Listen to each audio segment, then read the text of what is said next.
大家好，歡迎嚟到智慧福利。呢個頻道係專門幫你哋越嚟越有智慧，創造一個更加成功嘅人生。今日我想同大家傾下一個好嚴肅但又好有趣嘅話題。好多後生仔女走嚟問我，查理，點樣先可以發達？點樣先可以成功？其實佢哋問錯問題啦。你哋應該問，點樣先可以保證人生過得悲慘？你可能會覺得我喺度講笑，但我同你講，我係好認真嘅。如果你知道你會死喺邊度，你就永遠唔好去嗰度，咁你就能夠活得好長命。呢個就係我一直強調嘅逆向思維。所以今日我唔係要教你哋點樣贏，我係要教你哋點樣避免輸，點樣避免變成一個失敗嘅人。我整理咗一份人生清單，裏面有啲性格弱點。如果你想人生一塌糊塗，你就盡管去培養呢啲弱點。但如果你想擁有幸福、財富同受人尊敬嘅生活，你就要用盡全力去避開佢哋。今日我哋主要講4樣嘢：妒忌、自負、懶惰同埋情緒失控。呢啲唔係咩深奧嘅學問，呢啲係普通常識。但正如我成日講，普通常識其實一啲都唔普通，因為好少人真係做得到。首先我哋講下妒忌。喺我漫長嘅人生裏面，我聽過好多人講貪婪係推動世界嘅動力。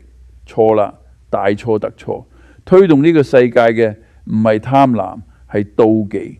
你諗下，妒忌有咩好處？7宗罪裏面好似貪食、色欲，至少你喺犯罪嘅過程當中仲會得到少少快感。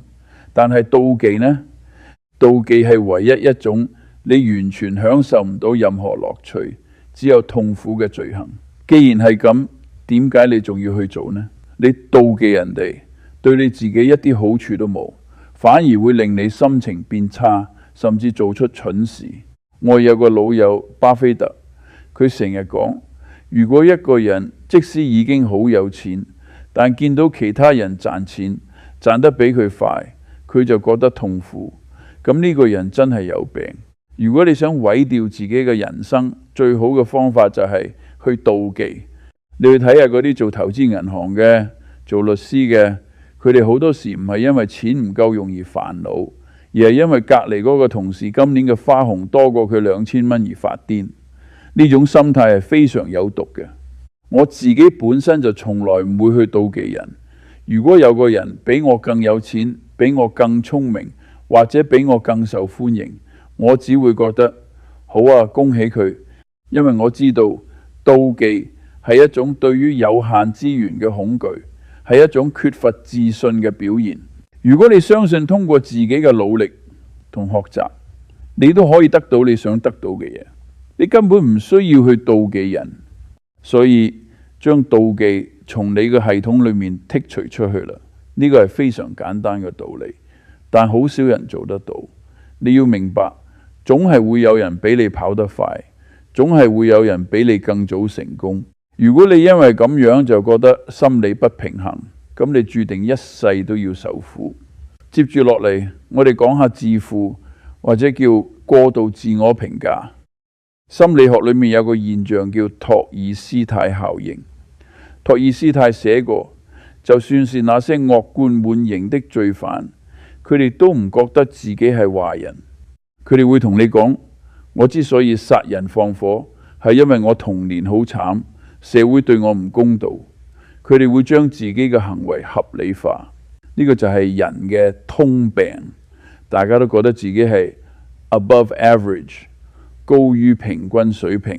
如果你去問一班司機，你會發現90%嘅人都覺得自己嘅駕駛技術係平均水平之上。呢個喺統計學上根本冇可能。自負會令你睇唔清楚現實。最典型嘅例子就係莫扎特。莫扎特係個天才，音樂造詣無人能及，但係佢嘅人生過得好悲慘。點解？因為佢過度揮霍，佢覺得自己係天才，所以佢值得擁有最好嘅生活。即使佢賺嘅錢根本供唔起佢嘅消費，佢覺得呢個世界欠咗佢。如果連莫扎特咁有才華嘅人，因為自負同缺乏客觀，都搞到人生咁悲慘，你覺得你可以幸免嗎？我以前做律師嘅時候，見過好多好聰明嘅人毀於自負，佢哋太過相信自己嘅判斷，聽唔入人哋嘅意見。特別係喺投資領域，當你覺得自己比市場聰明嘅時候，通常就係你準備輸錢嘅時候。我自己點樣克服呢樣嘢？我經常強迫自己去睇反面證據。如果我有個觀點，我覺得自己啱晒，我會逼自己去出反對我呢個觀點嘅理由。如果你搵唔到比你對手更好嘅反對理由，你就冇資格去發表意見。呢個係一種思維紀律，你要時刻警惕，唔好讓自己嘅 ego 自我遮蔽咗你嘅理性。你要學識客觀，你要知道你所擁有嘅嘢，無論係你嘅孩子、你嘅房子定係你嘅股票，喺你眼裏嘅價值通常都比市場價值高，因為你有感情，你有稟賦效應。你要學識將自己從呢種情緒中抽離出嚟，用第三者嘅眼光去審視自己。呢個好難，但係如果你做到，你會比其他人擁有巨大嘅優勢。第三點，我想講下懶惰同埋不可靠。我曾經喺哈佛學校做過一次演講，題目係如何讓自己生活悲慘。其中一條最有效嘅藥方就係做一個不可靠嘅人。如果你想失敗，好簡單，只要你應承咗人哋嘅嘢做唔到，遲到、交貨、交啲垃圾出嚟，或者做嘢求求其其，只要你養成咗呢種不可靠嘅習慣，我向你保證，無論你幾聰明，你嘅人生都會係一場災難。懶惰唔單止係話你攤喺度唔做嘢，思想上嘅懶惰更可怕。好多人唔願意去學習新知識，唔願意去深究事物背後嘅原理，只係想用最簡單嘅方法或者抄捷徑去解決問題。我同巴菲特之所以有今日，唔係因為我哋比人聰明好多，而係因為我哋比人更勤力去閱讀，更勤力去思考。巴菲特大部分時間都係喺度睇書，坐喺度思考。我哋係學習機器，如果你停止學習，你就喺度退步。如果你想喺社會上立足，最基本嘅條件就係可靠。你要令人哋知道交俾你嘅嘢，你會搞得掂。如果你做唔到呢一點，你就係將機會推向門外。我以前有個大學室友，佢有嚴重嘅閱讀障礙症。以前嘅年代，對於呢種病冇咩支援，但他係我識得最可靠嘅人。無論幾辛苦，佢都會將事情做好。結果點？佢而家擁有非常美滿嘅生活同事業。相反，我有啲極度聰明嘅朋友，因為做事冇交代，因為懶散，最後一事無成，甚至生活潦倒。所以勤力同可靠係品格建設嘅基石，唔好妄想可以不勞而獲。你需要嘅係屁股坐得定嘅定力，即係我講嘅 assiduity， 勤勉，坐定定，將本書睇完，將個問題諗通，將工作做完。最後我想講一個好重要嘅點，就係情緒失控，特別係面對損失嘅時候。心理學上有個名詞叫做被剝奪超級反應傾向 （deprival superreaction tendency）。簡單嚟講就係，當你失去一樣嘢，或者甚至只係失去即將得到嘅一樣嘢，你嘅反應會大到不成比例。你試下搶走隻狗嘴裏面食緊嘅骨頭，就算係一隻好溫順嘅狗，佢都會咬你，因為呢個係天性，人類都係一樣。當我哋面對損失，無論係金錢上嘅損失，定係面子地位上嘅損失，我哋好容易會情緒失控，變得唔理性。好多人去賭場，輸咗錢唔肯走，想追返嚟，結果輸得重金。呢個就係被剝奪超級反應，佢哋接受唔到損失，結果因為情緒激動而做出更蠢嘅決定。我自己有冇試過？當然有。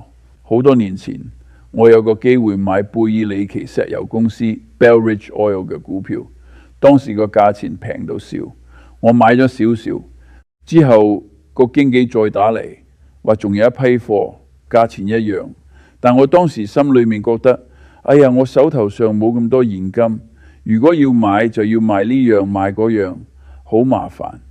其實更深層嘅原因係，我覺得如果要籌錢，好似好辛苦，心理上有種抵觸。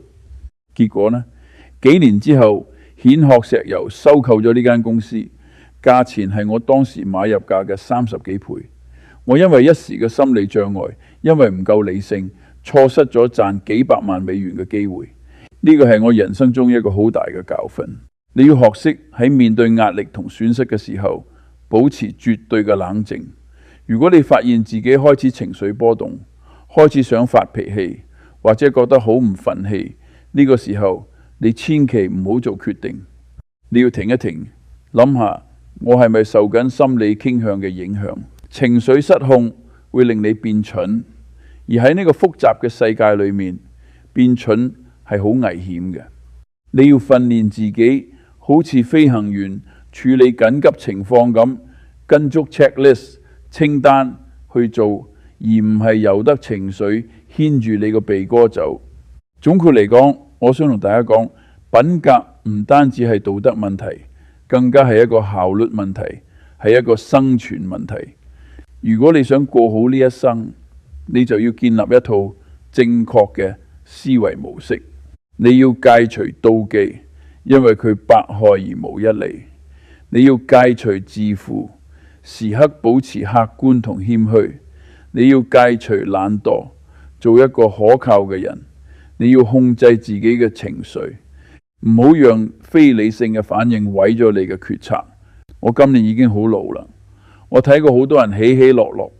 我同你講，最後贏嘅通常唔係最聰明嗰個，而係最理智、最可靠、最肯持續學習嗰個。每日起身，爭取比尋日聰明少少。如果你能做到呢一點，假以時日，你一定會得到你應得嘅成就。好啦，今日就講到呢度，希望呢番說話對你哋有用。